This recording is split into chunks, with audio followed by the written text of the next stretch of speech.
Grandes cosas por venir, grandes cosas se harán en México. El evangélico en México fue posible por hombres y mujeres de todas las clases sociales y de diferentes denominaciones que perseveraron para que un pueblo oprimido por la ignorancia conociera y viviera en libertad, que nos da la fe en Jesucristo y el conocimiento de la palabra de Dios. México en estos últimos 200 años ha pasado por cambios importantes. Uno de ellos fue en el aspecto religioso, ya que por siglos se tuvo una religión única que tuvo su origen en la época de la conquista. En el siglo XIX llegó a México el cristianismo protestante, llamado así por la reforma protestante que inició Martín Lutero, donde elaboró y clavó en la puerta de la iglesia del castillo de Wittenberg su tratado de 95 tesis, donde hace énfasis en una completa unión con Cristo mediante la palabra a través de la fe.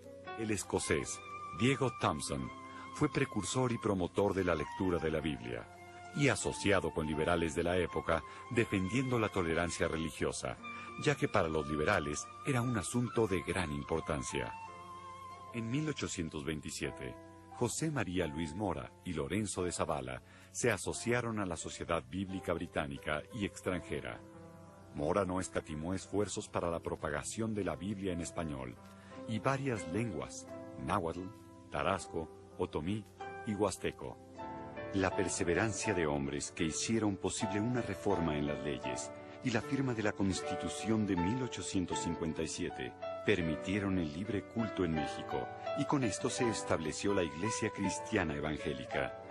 Benito Juárez decía convencido que la futura felicidad y prosperidad de mi nación depende del desarrollo del protestantismo. A principios del siglo XX, el total de las denominaciones evangélicas era de 18, caracterizadas por impulsar la educación y la salud, con más de 600 centros educativos, incluyendo institutos bíblicos, seminarios teológicos, primarias, secundarias y escuelas normales. Por otro lado, después de estallar la revolución en 1910, la Iglesia Cristiana Evangélica, siendo muy joven y contando con más de 65,000 miembros en todo el país, según el INEGI, en 3 años, las asociaciones no evangélicas como los musulmanes, espiritistas, espiritualistas, entre otras, crecieron solo en el Distrito Federal un 200% más que las asociaciones evangélicas. También varios dirigentes evangélicos deben incursionar en la política no solo para defender el libre culto y la tolerancia religiosa, sino para poder tener un voto en las decisiones que afectan al país. Actualmente podemos ver líderes evangélicos ocupando lugares dentro del gobierno y practicando su fe.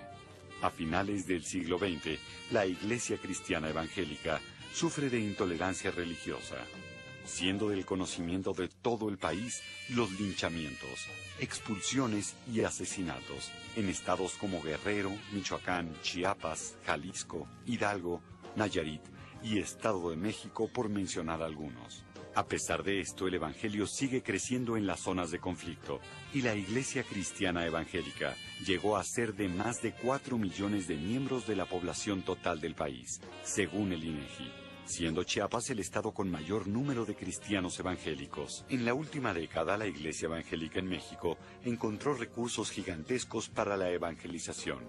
Un ejemplo es en el 2006, que se transmitió por televisión abierta a nivel nacional el proyecto Mi Esperanza, con la participación de 72 iglesias de diferentes denominaciones, con un resultado más de 500,000 personas que conocieron y recibieron a Jesucristo como Salvador.